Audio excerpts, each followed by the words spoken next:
নমস্কাৰ বন্ধুসকল, মই হিৰেন।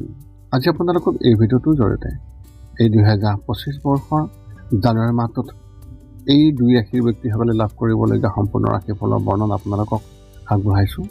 প্ৰথমে মোৰ চেনেলটো আপোনালোকে ছাবস্ক্ৰাইব কৰি ল'ব, যাতে মোৰ পিছৰ ভিডিঅ'বিলাক আপোনালোকে সহজে লাভ কৰিব পাৰে। লগতে মোৰ ভিডিঅ' যদি ভাল লাগে তেন্তে লাইক আৰু শ্বেয়াৰ কৰিব, কমেণ্ট কৰি আপোনালোকৰ মনোভাৱ প্ৰকাশ কৰিব। এতিয়া আহোঁ মূল বিষয়লৈ। সৰ্বপ্ৰথম পাৰিবাৰিক জীৱনৰ ক্ষেত্ৰত এনেধৰণৰ এই মাহত আপোনাৰ পৰিয়ালৰ অৱস্থা ভাল হ'ব আৰু কিবা এটাক লৈ সুখ থাকিব। আপুনিও আপোনাৰ ঘৰত কিছু পৰিৱৰ্তনৰ কথা ভাবিব পাৰে।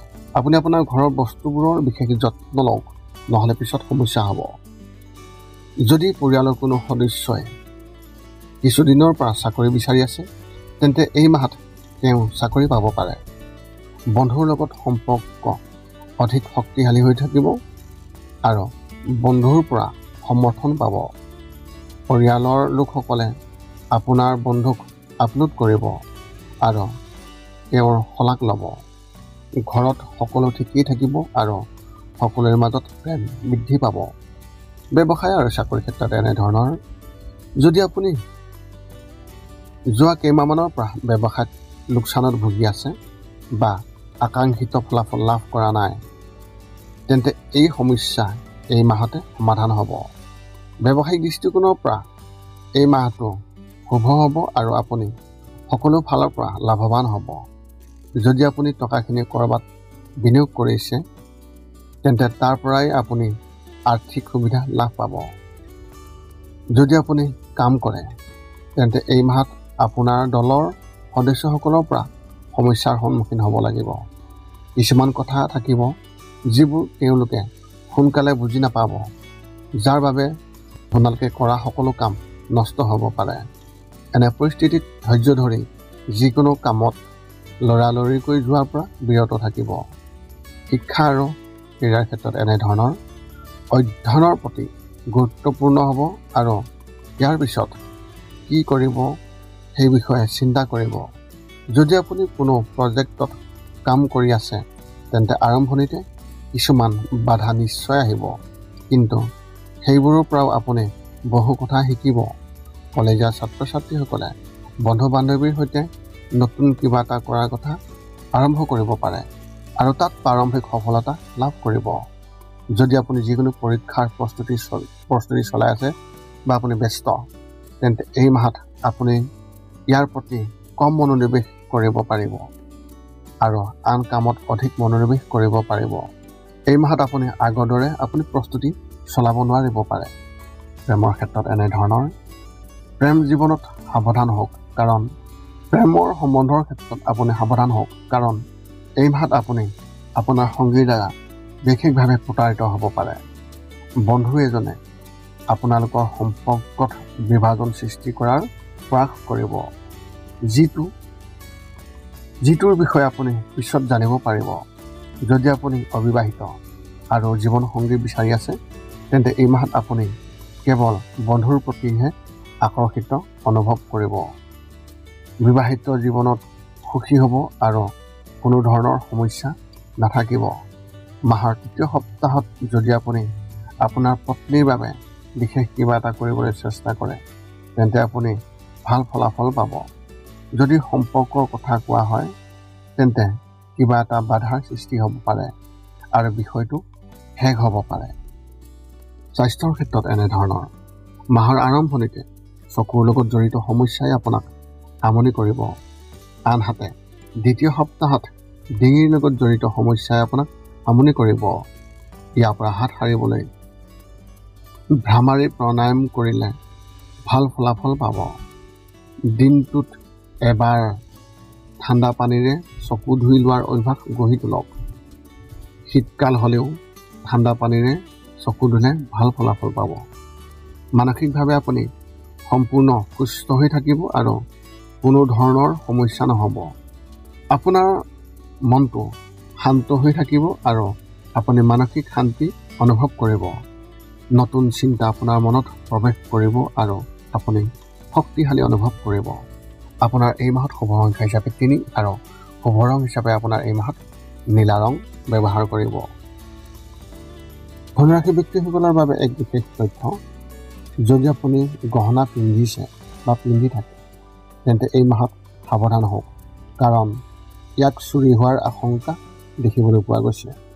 এনে পৰিস্থিতিত যেতিয়াই বাহিৰলৈ ওলাই যায় তেতিয়াই হয় সেইবোৰ খুলি লওক, নহয়তোবা আপুনি ইয়াৰ প্ৰতি যত্ন লওক। সৰ্বপ্ৰথম পাৰিবাৰিক জীৱনৰ ক্ষেত্ৰত এনেধৰণৰ, ঘৰত যদি বয়োজ্যেষ্ঠ আছে তেন্তে তেওঁলোকৰ সম্পূৰ্ণ যত্ন লওক, কাৰণ তেওঁলোকৰ স্বাস্থ্য বেয়া হৈ থাকিব পাৰে। যদি তেওঁলোকৰ ইতিমধ্যে কোনো গুৰুতৰ ৰোগ আছে তেন্তে চিকিৎসকৰ সৈতে যোগাযোগত থাকক আৰু মাজে মাজে তেওঁলোকৰ পৰীক্ষা কৰি থাকিব, যাতে পিছত কোনো সমস্যা নহয়। আপুনি আপোনাৰ সন্তানৰ প্ৰতি আশাবাদী হ'ব আৰু তেওঁলোকৰ বিষয়ে কিবা এটাই আপোনাক সুখী কৰিব। তেওঁলোকৰ ভৱিষ্যতৰ লগত জড়িত কিছুমান সুনিৰ্দিষ্ট সিদ্ধান্তও ল'ব পাৰে, যিবোৰ ভৱিষ্যতে অতি উপযোগী হ'ব। সমাজত আপোনাৰ প্ৰতি এক ইতিবাচক অনুভূতি থাকিব আৰু সন্মান বৃদ্ধি পোৱাৰ দেখিবলৈ পোৱা যাব। ব্যৱসায় আৰু চাকৰিৰ ক্ষেত্ৰত এনেধৰণৰ, এই মাহটো আৰ্থিকভাৱে উত্থান পতনেৰে ভৰি পৰিব।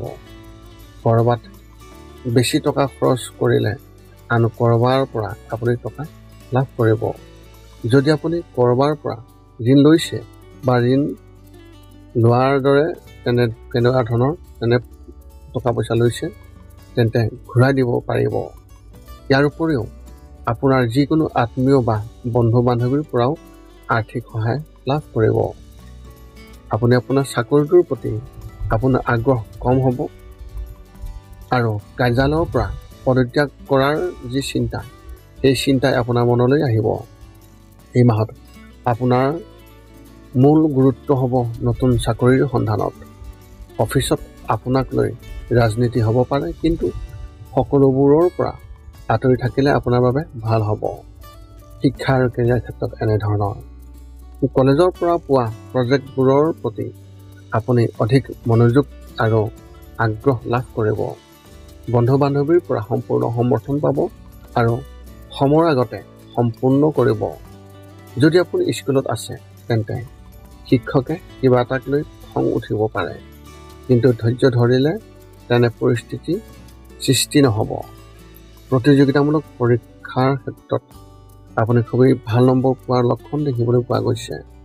যদি আপুনি কিছুদিনৰ বাবে চৰকাৰী পৰীক্ষাৰ প্ৰস্তুতিত সুখী নহয় তেন্তে এই মাহত আপুনি আপোনাৰ ঘনিষ্ঠ কোনোবা এজনৰ পৰা উপযুক্ত নিৰ্দেশনা লাভ কৰিব, যিয়ে আপোনাক ভৱিষ্যতে বহুত সহায় কৰিব। প্ৰেমৰ ক্ষেত্ৰত এনেধৰণৰ, যদি আপুনি কাৰোবাৰ লগত প্ৰেমৰ সম্পৰ্কত আছে তেন্তে এই মাহত সাৱধান হওক। মাহৰ আৰম্ভণিতে কিছুমান কথা ঘটিব যিবোৰ দুয়োজনে ভাল নাপাব। এনে পৰিস্থিতিত আপোনাৰ সংগীৰ সৈতে এই বিষয়ে তৰ্ক হ'ব, আৰু যদি আপুনি ধৈৰ্য ধৰিব নোৱাৰে তেন্তে বিষয়টো তীব্ৰতৰ হ'ব পাৰে। যদি আপুনি অবিবাহিত আৰু জীৱনসংগী বিচাৰি আছে তেন্তে এই মাহটো হতাশ হৈ থাকিব লাগিব। যদিও আপুনি কাৰোবাৰ প্ৰেমত পৰিব পাৰে, তথাপিও আনফালৰ পৰা কোনো সহায় নাপাব, যাৰ বাবে আপুনি হতাশ অনুভৱ কৰিব। স্বাস্থ্যৰ ক্ষেত্ৰত এনেধৰণৰ, মাহৰ আৰম্ভণি অলপ এলেহুৱা হ'ব। এই সময়ছোৱাত শৰীৰত অলসতা আহিব আৰু একো কৰিবলৈ মন নাযাব। মাহৰ মাজভাগত ঠাণ্ডাৰ সমস্যা হ'ব পাৰে, কিন্তু ইয়াক লৈ আতংকিত নহ'ব। এইটো স্বাভাৱিক হ'ব আৰু ডাঙৰ কথা নহয়। ঘৰত যদি বয়োজ্যেষ্ঠ আছে তেওঁলোকৰ বিশেষ যত্ন লওক।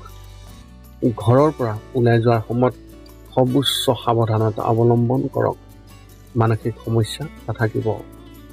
মাহটো সতেজ হৈ থাকিব আৰু নতুন চিন্তা মনলৈ আহিব। এই মাহত আপোনাৰ শুভ সংখ্যা হিচাপে 2 আৰু শুভ ৰং হিচাপে আপুনি কেশৰ ৰং ব্যৱহাৰ কৰিব। মকৰ ৰাশি ব্যক্তিসকলৰ বাবে এক বিশেষ তথ্য, এই মাহত শনিদেৱ কুপ্ৰভাৱত পৰিব আৰু মংগল গ্ৰহও গধুৰ হ'ব। ইয়াৰ পৰা হাত সাৰিবলৈ মঙলবাৰে হনুমান মন্দিৰলৈ গৈ বা ঘৰতে কমেও 3 বাৰ হনুমান চালিচা পাঠ কৰক আৰু শ্ৰদ্ধা কৰক। ইয়াৰ দ্বাৰা আপুনি আপোনাৰ পৰিস্থিতি উন্নত কৰিব পাৰিব।